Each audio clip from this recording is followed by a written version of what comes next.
नमस्कार दोस्तों, ocean network में आपका स्वागत है। 22 जनवरी जिसकी प्रतीक्षा न केवल देश कर रहा है बल्कि विदेशों में भी जहाँ-जहाँ राम भक्त बसे हुए हैं, रहते हैं, जो भारत की पहचान के रूप में या भगवान राम की संतान के रूप में वहाँ पताका फहरा रहे हैं, किसी न किसी पद पर, किसी न किसी रूप में, किसी न किसी संस्थान में।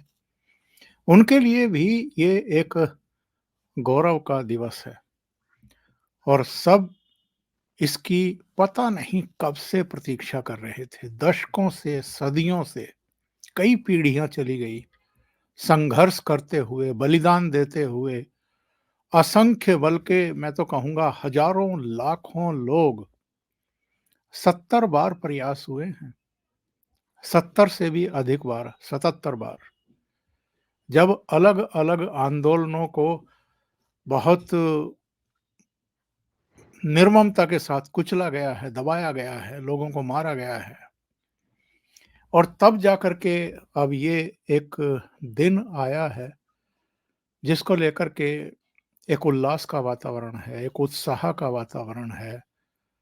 लोगों की आँखें नम हैं। अब कल जब रामलला की प्रतिमा जो गर्भगृह में स्थापित की गई है और जिसकी प्राण प्रतिष्ठा होनी है, उसकी तस्वीरें जब सामने आई, तो बहुतों की आँखें डबडबा गई। ये विश्वास है श्री राम के प्रति, उनके सिद्धांतों के प्रति, उनकी विचारधारा के प्रति, उनके मर्यादित आचरण के प्रति।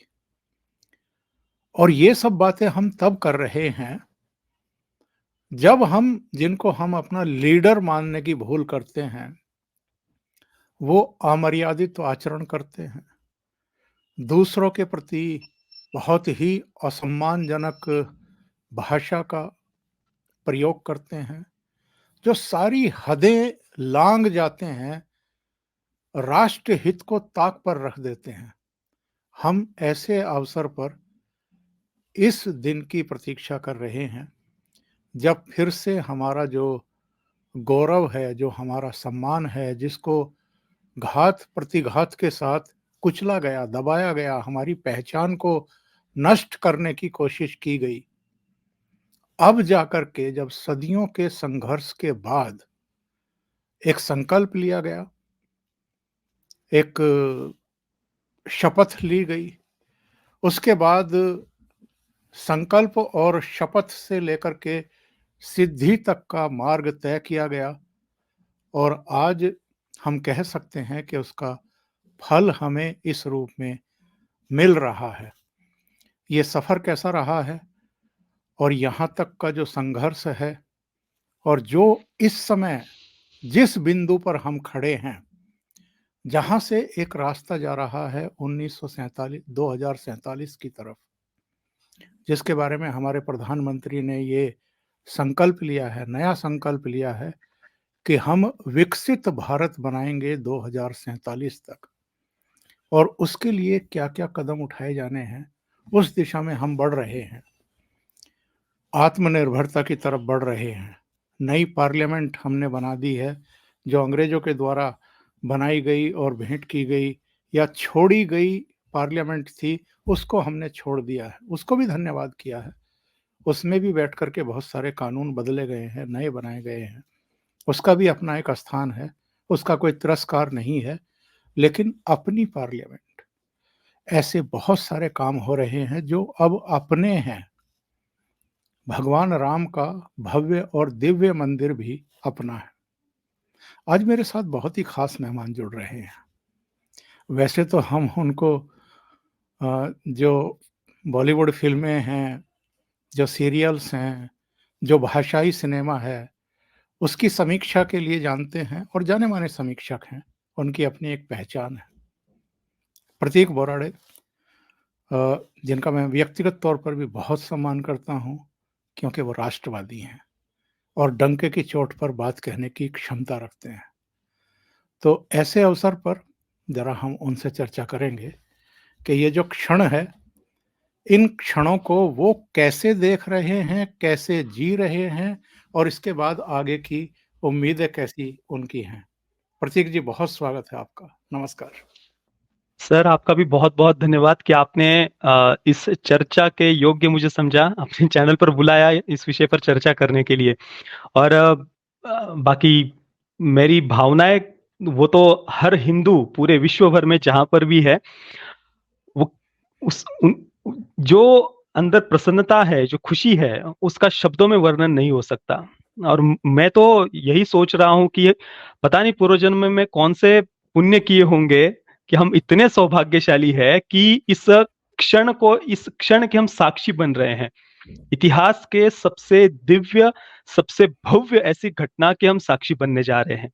विशेषतः पिछले 2000 वर्षों की इतिहास की ये सबसे भव्य एवं सबसे दिव्य और सबसे पावन ऐसी घटना 22 जनवरी को घटित होने जा रही है और जिसके हम साक्षी बन पा रहे हैं, बनने जा रहे हैं। मतलब मुझे तो अपने आप ही चिमटी काट कर देखने का मन करता है कि क्या सच में ये हो रहा है और हम इस घटना को अपनी आंखों से देख पा रहे हैं। बहुत ही ज्यादा सौभाग्यशाली है हम सभी। और शायद बहुत सारे मित्रों को इस बात का अंदाजा नहीं होगा कि हम क्या देखने जा रहे हैं और किस घटना के साक्षी बनने जा रहे हैं। और ये केवल भारत की दृष्टि से ही नहीं, पूरे विश्व के इतिहास की दृष्टि से भी, विशेषतः पिछले 2000 वर्षों के इतिहास की दृष्टि से बहुत ही ज्यादा महत्वपूर्ण घटना है। क्योंकि देखिए, पिछले 2000 वर्षों का इतिहास कितना रक्त रंजित रहा है, ये किसी से भी छुपा नहीं है। किस प्रकार से विश्व की जितनी भी प्राचीन सभ्यताएं थी, उन्हें कैसे नष्ट किया गया। उन्हें पेगन्स कहकर, आइडल वर्शिपर्स कहकर, डेविल वर्शिपर्स कहकर, सैटेनिक प्रैक्टिसेस को करने वाला कहकर, idol worshippers are the worst of the creatures ये कहकर, बुत परस्त कहकर उनकी सभ्यताओं को नष्ट किया गया, उनकी सभ्यताओं का कल्चरल जेनोसाइड किया गया। ये पिछले 2000 वर्षों में विश्व में अलग अलग जगहों पर अलग अलग सभ्यताओं के साथ में हुआ। और इन सभ्यताओं पर जब भी आक्रमण होता था तो एक सिस्टमैटिक पैटर्न हर जगह पर देखा गया। जैसे कि प्राचीन ग्रीक की जो सभ्यता थी, उदाहरण अगर मुझे देना हो तो मैंने हमारे चैनल पर अगोरा नाम की एक फिल्म का रिव्यू किया था। जिन मित्रों ने उस फिल्म को नहीं देखा, मैं तो सबको स्ट्रांगली रिकमेंड करूंगा कि अगोरा, इस फिल्म को आप अवश्य देखना, किस प्रकार से प्राचीन ग्रीक की सभ्यता को नष्ट किया गया था। अब मैं उसका उदाहरण यहाँ पर क्यों दे रहा हूं, क्योंकि देखिए, जितनी भी विश्व की प्राचीन सभ्यताएं थी पिछले 2000 वर्षों में, एक सनातन हिंदू संस्कृति को छोड़कर बाकी सभ्यताओं को नष्ट किया गया, ये तो हम जानते हैं। परंतु कैसे उन्हें नष्ट किया गया, क्या पैटर्न था?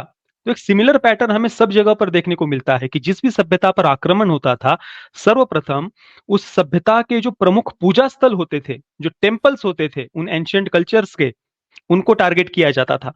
छोटे मोटे जो टेम्पल्स होते थे, मूर्तियां होती थी, उन्हें तो तोड़ा जाता था। परंतु जो प्रमुख मंदिर होते थे, टेम्पल्स होते थे उन एंशिएंट कल्चर्स के, उनको कन्वर्ट किया जाता था।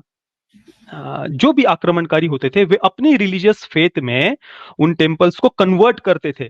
और ये विश्व में सभी जगह पर, आप प्राचीन सभ्यताओं के अलग अलग क्षेत्र के इतिहास पढ़कर देख लीजिए, आपको हर जगह पर देखने को मिलेगा। जैसे कि मैंने अभी अगोरा फिल्म का उदाहरण दिया, प्राचीन ग्रीक सभ्यता थी, वहां की एक महान महिला दार्शनिक हाइपेशिया, उसको नग्न करके मारा गया था मिशनरीज के द्वारा। और उसे कहां पर मारा गया था, ये बात सबसे ध्यान देने योग्य है। उस जगह का नाम है कैसरियन, जो प्राचीन ग्रीक की जो एंशियंट कल्चर था, जिसे पेगन सभ्यता कहा जाता था, उनका एंशियंट टेम्पल था वो। और उनके ही एंशियंट टेम्पल में वहां की ही महान दार्शनिक हाइपेशिया को नग्न करके पत्थरों से कुचल कुचल कर मारा गया था। और बाद में उस एंशियंट ग्रीक के प्राचीन टेम्पल को चर्च में कन्वर्ट किया गया था। और ये लिखित इतिहास है, कोई भी सिंपल विकिपीडिया पर जाकर भी हाइपेशिया की इतिहास को पढ़ सकता है। और ये केवल प्राचीन ग्रीक में हुआ ऐसी बात नहीं, वहां पर तो उनकी जो लाइब्रेरी थी उसे भी जलाया गया था, उसके भी अवशेष आज भी हमें देखने को मिलते हैं। वो सारे फोटोज वगैरह भी मैंने जब अगोरा का रिव्यू किया था तब मैंने वो सारे फोटोज वगैरह दिखाए हुए हैं। तो एंशियंट ग्रीक में भी हुआ, अलग अलग जगह पर, टर्की में भी हमने देखा था कि प्राचीन जो भी एंशियंट कल्चर के जो कन्वर्ट किस प्रकार से किया जाता था आक्रमणकारियों के द्वारा, ये सब हमने देखा हुआ है विश्व में अलग अलग जगह पर। तो यही भारत पर भी जब विदेशी आक्रांताओं के आक्रमण हुए, वो चाहे पोर्तुगीज हो, डच हो, मुगल हो, अफगान हो, तुर्की हो, उनके द्वारा भी भारत पर आक्रमण करने के बाद में सबसे पहले भारत के मंदिरों को ही टारगेट किया गया था। भारतीय सभ्यता का कल्चरल जेनोसाइड करने के लिए अनगिनत हत्या, लूट, बलात्कार किए गए। और पोर्तुगीजों के द्वारा तो कितने सैकड़ों सैकड़ों मंदिरों को गोवा में, जो गोवा इंक्विजिशन का कालखंड था 250 वर्षों से भी अधिक समय का, कितने मंदिरों को तोड़ा गया। सेंट जेवियर का वक्तव्य आज भी हम पढ़ सकते हैं कि उसने कहा कि मुझे कितनी प्रसन्नता हुई है इन मंदिरों को टूटा हुआ देखकर। ये आज भी हम पढ़ते हैं। और इंक्विजिशन का तो पूरे विश्व भर में इतिहास रहा है। अलग अलग जगहों पर इंक्विजिशन का अर्थ होता है कि रोमन कैथोलिक चर्च के द्वारा बनाया गया एक ऐसा संगठन जो ऐसे लोगों को ढूंढता है जो चर्च की मान्यताओं में विश्वास नहीं रखते, और उनको पकड़कर जिंदा जलाया जाता है। और ये गोवा इंक्विजिशन के समय भी भारत में हुआ। तो इस प्रकार से प्राचीन सभ्यताओं को, उनके मंदिरों को नष्ट किया गया। पर भारत में जो विदेशी आक्रांताओं ने आक्रमण किया ना, तो उनके सामने सबसे बड़ी समस्या ये थी कि यहाँ पर जो सनातन संस्कृति को फॉलो करते हैं ना, उनका कोई एक प्रमुख टेम्पल नहीं था। छोटे मोटे मंदिरों को तो उन्होंने बहुत सारे लाखों लाखों मंदिर तोड़े विदेशी आक्रांताओं ने, पर कोई एक प्रमुख टेम्पल नहीं था। अलग अलग बहुत सारी प्रमुख मंदिर भारत में देखने को मिले, पर फिर भी उन्होंने 4 प्रमुख मंदिरों को बार बार टारगेट किया। सोमनाथ का मंदिर, काशी विश्वनाथ का मंदिर, मथुरा का मंदिर और अयोध्या में श्री राम जन्मभूमि का मंदिर। इन 4 प्रमुख मंदिरों को उन्होंने सिस्टम समझकर उनको बार बार उन पर आक्रमण किए, और भारत के लाखों लाखों साधुओं ने, संतों ने, वीरों ने, वीरांगनाओं ने उन मंदिरों की रक्षा के लिए अपने प्राणों की आहुति दी। और देखा, सोमनाथ मंदिर को तो हमने स्वतंत्र भारत के इतिहास में ही उसका जीर्णोद्धार होते हुए देखा। और उसके बाद में अभी अयोध्या में श्री राम जन्मभूमि पर हम जो प्राण प्रतिष्ठा समारोह देखने जा रहे हैं 2 दिनों के बाद में 22 जनवरी को, ये कितनी बड़ी घटना है, इसकी अभी हमें कल्पना नहीं है। केवल भारत की दृष्टि से ही नहीं, जिन लाखों साधु संतों, वीरों, वीरांगनाओं ने अपने प्राणों की आहुति दी, उन्हें तो ये श्रद्धांजलि है ही, परंतु विश्व के इतिहास में से की दृष्टि से भी अगर आप देखेंगे तो पिछले 2000 वर्षों में जिन एंशिएंट कल्चर्स को नष्ट किया गया, उनके प्राचीन मंदिरों को जो तोड़ा गया, उन्हें पेगन्स कहकर, आइडल वर्शिपर्स कहकर, डेविल वर्शिपर्स कहकर, बुत परस्त कहकर, तो उन्हें भी एक प्रकार से ये श्रद्धांजलि है, उन्हें भी एक प्रकार से ये ट्रिब्यूट है, इस मंदिर का पुनर्निर्माण होना। तो ये एक बहुत बड़ा परिवर्तन है। अभी उत्तरायण काल हम देख रहे हैं।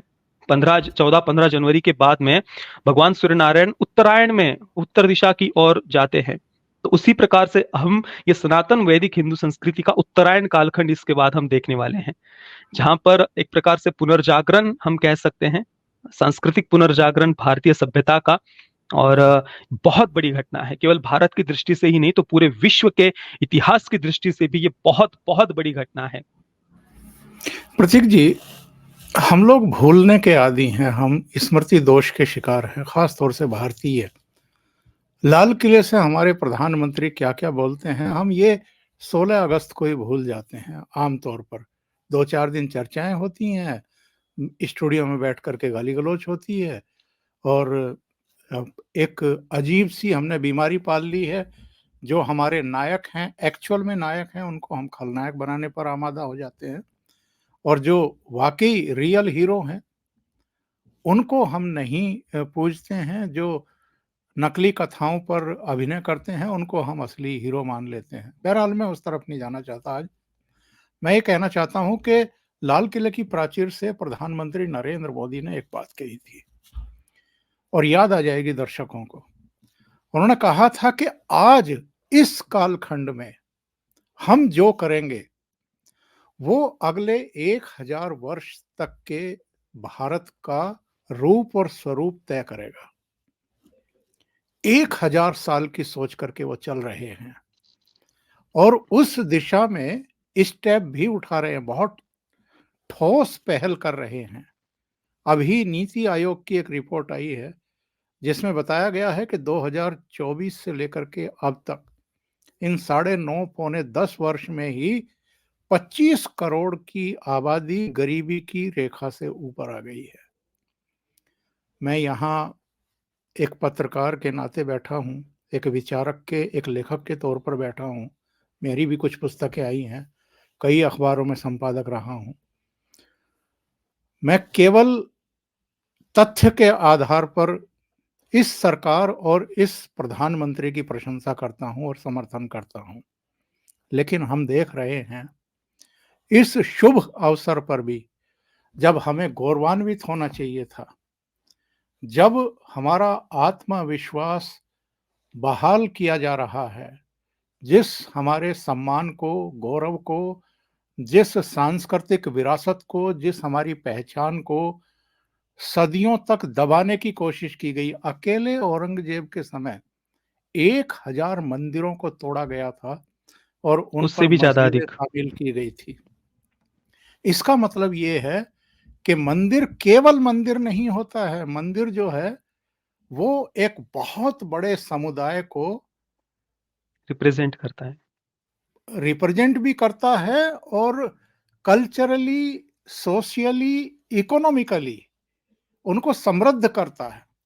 और अगर वो राह भटकने की कोशिश करते हैं तो उनको जोड़ता है, उनको सही राह दिखाता है। तो हमारी संस्कृति के मूल पर प्रहार किया गया है, बार-बार आघात किया गया है। ऐसे समय भी राजनीति की जा रही है और कुछ शंकराचार्य भी बयानबाजी कर रहे हैं। जिनको धर्म का पालन करना चाहिए वो धर्म का पालन नहीं करते हुए दिखाई दे रहे, और जो राजनीति में होते हुए भी धर्म का पालन कर रहे हैं, उनकी आलोचना हो रही है। सर भारतीय संस्कृति में कभी भी किसी पद प्रतिष्ठा की अपेक्षा ज्ञान का सर्वोच्च स्थान रहा है। हमें इतिहास में ऐसी बहुत सारी घटनाएं देखने को मिल जाएंगी जहां पर बड़े-बड़े विद्वान, बड़े-बड़े जो वेदों के ज्ञाता भी रहे हैं, उन्हें भी किसी सामान्य से व्यक्ति ने शास्त्रार्थ में परास्त किया हुआ है। ऐसी बहुत सारी घटनाएं हमें इतिहास में देखने को मिलती है। अष्टावक्र मुनि का ही हम अगर उनके जीवन को अगर हम देखें, तो राजा जनक के दरबार में बहुत बड़े-बड़े पंडित और वेदों के ज्ञाता, शास्त्रार्थ उनके बीच में चल रहा था। अष्टावक्र मुनि के पिता भी वहां पर शास्त्रार्थ करने के लिए गए थे, पर वे जब वापस नहीं आए तो अपने पिता को छुड़ाने के लिए अष्टावक्र मुनि राजा जनक के दरबार में गए थे। परंतु उनका कृष्ण वर्ण और 8 जगह से मुड़ा हुआ शरीर देखकर वो उस सभा में बैठे हुए बड़े-बड़े जो विद्वान थे, जो शास्त्रार्थ करने के लिए वहां पर आए हुए थे, वे सभी हंसने लगे अष्टावक्र मुनि पर। तो अष्टावक्र मुनि वहां पर उनसे भी जोर से हंसने हंसने लगे। तो राजा जनक ने उनसे पूछा था कि मुनिवर, ये सब क्यों हंस रहे हैं तो मैं समझ पा रहा हूँ, पर आप इन सब पर क्यों हंस रहे हैं? तो अष्टावक्र मुनि ने कहा कि ये तो मेरे केवल बाहरी चमड़ी को केवल ये देख रहे हैं, चर्म को केवल देख रहे हैं, पर मेरी जो आत्म तत्व है, जो चर अचर में व्याप्त है, उसे ये नहीं देख पा रहे। तो भारतीय संस्कृति में किसी पद पर कोई बाहर से किसके पास कितना ज्ञान है, कोई विद्वान है, उस बात का महत्व नहीं है। जो अपने आत्म तत्व में जगे हुए महापुरुष है, वो भले ही किसी वृक्ष के नीचे, किसी कुटिया में ही रहने वाले क्यों ना हो, उस ज्ञान का महत्व सर्वाधिक होता है। तो ठीक है, सभी जो पद है उसका हम बिल्कुल सम्मान करते हैं, परंतु ऐसा नहीं, हमारे लिए जो ज्ञान है, जो आत्मिक स्थिति है, किसी की श्रद्धा कितनी है, भक्ति कितनी है, ज्ञान में पहुँच कितनी है, क्या वो अपने आत्म तत्व में स्थित है या नहीं, ये बात हमारे लिए सबसे ज़्यादा मायने रखनी चाहिए। मैं तो इस बात में विश्वास रखता हूँ। और बाकी आपने जो कहा कि इतना दिव्य भव्य इतिहास का सबसे बड़ा हमें गौरवान्वित करने वाला ऐसा क्षण इस समय भी जो राजनीति हो रही है या इसका महत्व जो लोग नहीं समझ पा रहे हैं, तो उनसे हमें अपेक्षा भी करना मुझे लगता है कि सही नहीं है। जो राजनीति कर रहे हैं उनकी मैं बात कर रहा हूँ, बाकी लोग, क्योंकि उनके अनुसार तो ये तो ब्राह्मणिकल पैट्रियार्की है, इसे तो उन्हें उखाड़ फेंकना है। अंग्रेजों ने उन्हें यही घुट्टी पिलाई थी और वामपंथी इतिहासकारों ने स्वतंत्रता के बाद में उसी के अनुसार इतिहास भी लिखा। पाठ्यपुस्तकों में भी हमें यही अधिकतर हमारी संस्कृति को टारगेट करने के उद्देश्य से ऐसे गलत इतिहास को हम पढ़ते आए हैं। तो वो तो इस मंदिर का, हमारी सभ्यता का, हमारे कल्चर का सम्मान करेंगे, उनसे तो ये अपेक्षा करनी ही नहीं चाहिए। ठीक है, वो तो विरोध करेंगे ही, क्योंकि उनका दृष्टिकोण ही हमारी सभ्यता की तरफ, संस्कृति की तरफ देखने का वैसा ही है। और बाकी अन्य भी कई लोग जो इसके महत्व को समझ नहीं पा रहे हैं, इसके पीछे भी मैं तो हमारे देश के कला और साहित्य के क्षेत्र का भी एक बहुत बड़ा हाथ मानूंगा। भले ही आज हम बॉलीवुड पर चर्चा नहीं कर रहे, पर फिर भी बॉलीवुड का फिर से मैं उल्लेख करना चाहूंगा यहाँ पर कि उनका भी इसमें नैरेटिव बनाने में बहुत बड़ा हाथ रहा है। 6 दिसंबर 1992 को विवादित ढांचे का जब विध्वंस हुआ, उसके बाद में आप देख लीजिए पिछले 2 दशकों से भी अधिक समय में बॉलीवुड ने कई सारी ऐसी फिल्में बनाई, वेब सीरीज बनाई, जिनमें जो विवादित ढांचे के विध्वंस को भारत के सबसे बड़े कलंक के रूप में उन्होंने प्रस्तुत किया। अभी हाल ही के समय की कुछ फ़िल्मों या सीरीज़ के उदाहरण दूँ तो सेक्रेड गेम्स में भी वो एक सीन आपने देखा होगा, या फिर लाल सिंह चड्ढा में भी आमिर खान की जो आई थी उसमें भी वो एक सीन दिखाया गया था, या और भी कई सारी फ़िल्मों में या हाल ही में कुछ वेब सीरीज़ वगैरह उनमें हमने देखा हुआ है कि विवादित ढांचे के विध्वंस को भारत के ऊपर सबसे बड़े कलंक के रूप में ये इकोसिस्टम बॉलीवुड के फ़िल्म मेकर्स हमेशा से प्रस्तुत करते आए हैं। परंतु सबसे बड़ा कलंक हमें क्या सही मायने में अगर देखा जाए तो सबसे बड़ा कलंक तो वो है कि विदेशी आक्रांताओं के द्वारा श्री राम मंदिर को तोड़ा जाना। हमारे देश के हजारों हजारों लाखों लाखों मंदिरों को विदेशी आक्रांताओं ने जो तोड़ा, वो सही मायने में सबसे बड़ा कलंक है। परंतु उसके बारे में तो उल्लेख भी कभी बॉलीवुड के फिल्म मेकर्स नहीं करेंगे। किसी फिल्म में एक छोटा-सा डायलॉग भी उसको लेकर के नहीं डालेंगे। उसका उल्लेख करना तो छोड़िए, उल्टा उन्हीं विदेशी आक्रांताओं का महिमा मंडन करने वाला ढेर सारा कंटेंट हमारे देश के फिल्म मेकर्स ने बनाया हुआ है। बाबर जिसने श्री राम मंदिर को तोड़ा, उसका ही महिमा मंडन करने वाली द एम्पायर जैसी वेब सीरीज अभी 2.5 वर्ष पहले ही बनी हुई है, वो भी बहुत अच्छे खासे बजट्स के साथ में। डिज्नी प्लस हॉटस्टार पर अभी भी वो अवेलेबल है, द एम्पायर जैसी वेब सीरीज जिसमें बाबर का महिमा मंडन किया गया है। और उस वेब सीरीज को बॉलीवुड के कई सारे बड़े-बड़े main stream actors, film makers promote कर रहे थे। अभी 2.5 वर्ष पहले की बात है। ऋतिक रोशन ने भी उसको प्रमोट किया था। यही नहीं, कबीर खान जो बॉलीवुड के सबसे मेन स्ट्रीम फिल्म मेकर्स में से एक आते हैं, उन्होंने तो द एम्पायर के रिलीज होने से पहले कहा था कि भाई मुगल तो भारत के असली नेशन बिल्डर्स है, भारत के असली राष्ट्र निर्माता है। और बॉलीवुड में से किसी ने कबीर खान के उस वक्तव्य का विरोध तक नहीं किया। तो ये तो इस इंडस्ट्री की मानसिकता है। और इन्होंने अपनी फिल्मों के माध्यम से हमारे देश की युवा पीढ़ी के मन में यही नैरेटिव डाला हुआ है हमेशा से। और इससे भी एक स्टेप आगे जाकर के आनंद पटवर्धन जैसे वामपंथी फिल्म मेकर्स की राम के नाम जैसी जो डॉक्यूमेंट्रीज है, वो हमारे देश के फिल्म इंस्टीट्यूट्स में स्टडी के रूप में पढ़ाई जाती है। बच्चों को दिखाया जाता है, उस पर स्टडी करने के लिए कहा जाता है, सिलेबस के रूप में उसको दिखाया जाता है। जिस राम के नाम डॉक्यूमेंट्री को कुणाल कामरा जैसा स्टैंड अप कॉमेडियन अपने यूट्यूब चैनल पर डालता है और उसके नीचे पिंड कमेंट में लिखता है कि अगर इस डॉक्यूमेंट्री को देखकर आपके सेंटिमेंट्स हर्ट हो रहे हैं तो आपको अपने सेंटिमेंट्स पर काम करना चाहिए। और आप कल सोचिए कि राम के नाम जैसी डॉक्यूमेंट्री का फिल्म इंस्टीट्यूट में पढ़ाए जाने का क्या कनेक्शन है, क्यों उसे पढ़ाया गया था। हाँ, वो डॉक्यूमेंट्री भी इसी जो विवादित ढांचे का विध्वंस था उसी के ऊपर वो डॉक्यूमेंट्री आनंद पटवर्धन ने बनाई थी। क्यों उसे हमारे देश के बच्चों को पढ़ाया जाता है फिल्म इंस्टीट्यूट्स में। अब सोचिए ऐसी चीजें, ऐसे कंटेंट को देख कर, स्टडी करके जो लोग फिल्म मेकर बनते हैं वो क्या फिल्में बनाएंगे, क्या कंटेंट बनाएंगे। और इसी कारण से फिर उनकी फिल्मों में कंटेंट में हम यही देखते हैं कि किसी ने भगवा गमछा ओढ़ा हुआ है, तिलक लगाया हुआ है या रुद्राक्ष की माला पहनी हुई है तो वो विलन है। यही एक चित्र उन्होंने हमेशा से बॉलीवुड के फिल्म मेकर्स ने बनाया हुआ है। तो ये नैरेटिव बनाने में बॉलीवुड का भी सबसे बड़ा हाथ रहा है, ऐसा मेरा तो कम से कम मानना है। और ये बात केवल यहीं पर नहीं रुकती है। मैं पूछना चाहूंगा कि रामनवमी पर, श्री रामनवमी पर क्या आपने कभी देखा कि बॉलीवुड के किसी भी मेन स्ट्रीम एक्टर ने या डायरेक्टर ने कभी शुभकामनाएं दी हो? मुझे याद नहीं आ रहा। मतलब हो सकता है कि पिछले 2-3 वर्षों में देश में जो राष्ट्रवाद की लहर है, उसके बाद पिछले 2-3 वर्षों में शायद किसी ने दी होगी, वो भी मैंने नहीं देखा। पर आप अगर 3-4 वर्ष पहले चले जाएँगे तो मुझे नहीं लगता कि किसी एक ने भी श्री रामनवमी पर कभी शुभकामनाएँ दी होगी। रामनवमी छोड़िए, दीपावली भी ये कैसे मनाते हैं? दीपावली पर हमारी जो रीति-रिवाज है, परंपराएँ हैं, उनको ये फॉलो करते हुए कभी दीपावली मनाते हैं, ऐसे मैंने तो नहीं देखा। उल्टा ये कुछ बैश, दिवाली बैश पार्टी मनाते हैं, हाँ? और उसमें चित्र-विचित्र अजीब से कपड़े पहनकर वो दिवाली बैश पार्टी में जाते हैं। उसके बड़े उनकी पूरा इकोसिस्टम उन फोटोज़ को, उन वीडियोज़ को प्रमोट करता है। तो इनको रामनवमी पर तो ये कभी उनके हमारे रीति-रिवाज, परंपराएँ, त्योहार इसके बारे में तो उनको पता ही नहीं है। पर इसी के अगेंस्ट आप देख लीजिए क्रिसमस पर पूरा वो उसके ट्रेडिशंस क्या है, घर में उसकी कैसे सजावट करनी है और पूरा लाल टोपी पहनकर या वो 12 सिंगे वाली टोपी पहनकर पूरा प्रॉपर फोटो शूट करके फोटोज डालेंगे, वीडियोस डालेंगे। वहां पर उनको सारे ट्रेडिशंस पता होते हैं। अच्छी बात है, उनको मनाना है, खुलकर मनाएं।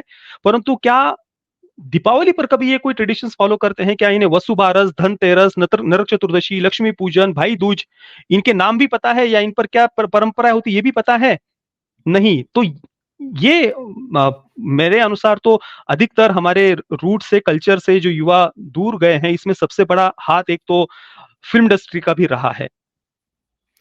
जब आपको पिछले दिनों पता लगा कि अमिताभ बच्चन ने अयोध्या में सरयू के लगभग तट के आसपास ही भूमि खरीदी है और वहाँ पर वो कोई कॉम्प्लेक्स बनाने जा रहे हैं, आपकी भीतर की एक प्रतिक्रिया क्या थी?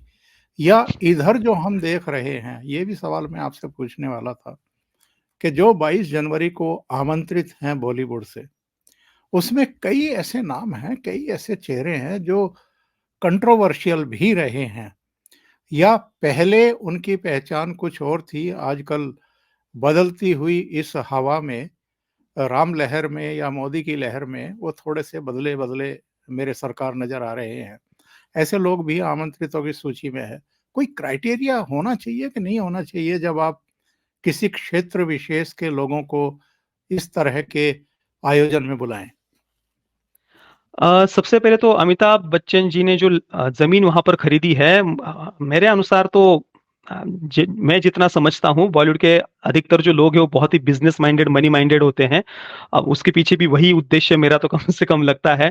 अब किस बिल्डर ने उन्हें क्यों ज़मीन दी, उस बिल्डर का उसके पीछे क्या उद्देश्य था, वहाँ पर ज़मीन के भाव उससे कैसे उछलेंगे वगैरह, मतलब वो तो एक अलग विषय है। बहुत सारे उसमें अलग-अलग पहलू हो सकते हैं। अब हमें उसके बारे में पता नहीं तो मैं तो कुछ कह नहीं पाऊँगा, पर जो मेरा अंदाज़ा है वो मैंने केवल वहाँ पर बताया। तो बॉलीवुड के लोगों का जो बस मनी माइंडेड लोग हैं, तो मैं उसी दृष्टि से उस न्यूज़ की तरफ देखता हूँ। दूसरा, जिन्हें आमंत्रित किया गया है, देखिए, अगर सच में हृदय से कोई परिवर्तन हुआ है किसी का तो सबका स्वागत है, क्योंकि सबको बदलने का जीवन में अधिकार है।